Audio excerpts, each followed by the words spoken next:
What's good is king.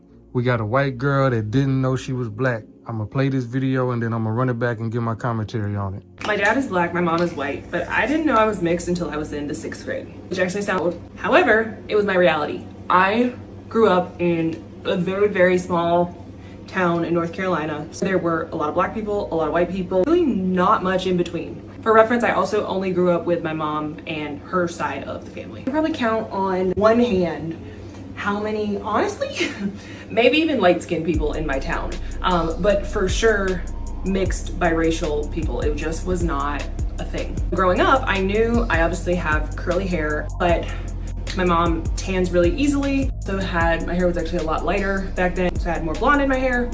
And I just thought I was a white girl with curly hair and never really thought much about it because nobody said anything about it until I was in the 6th grade. I very vividly remember there was this guy that we went to church with. He was also, I think he actually might have been like 7th grade. What? I had a crush on him. Cool. Thought he had a crush on me as well. Remember AOL Instant Messenger? We were on there and we were talking, and I specifically remember having a conversation about liking each other because I don't know, what are we, 10, 11? He writes, my mom said that I can't date you because you're half black. I was like, what are you talking about? No, I'm not. Literally defensively said, no, I'm not, which thinking back, I'm like, wow, I probably looked like an idiot. I just never really paid attention until that moment. And then I started thinking and I'm like, wait a second. Again, grew up with my mom, did not know who my dad was, never asked who my dad was. I just lived my life and did what I did. And if you were a mixed person in the 90s or early 2000s, we didn't have social media. The internet was not a thing like this, so you didn't see pictures of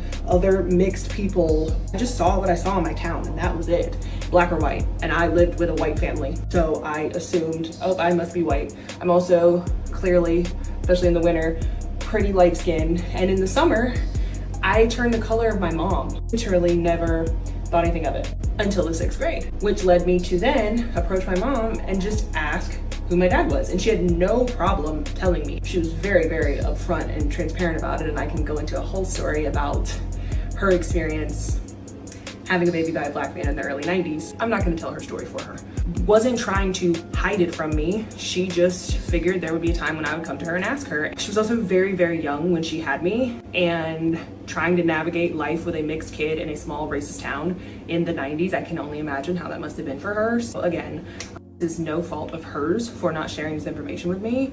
And now that I have a son who, I'm obviously half black, half white. My husband is a black man. So my son is black. I know there will probably be some point in my son's life where he deals with something.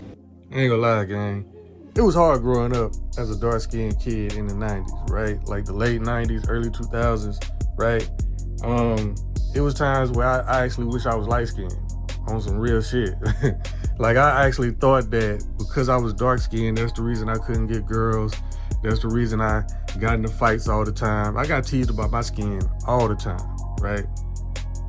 Colorism is real big in the South, especially in the black community.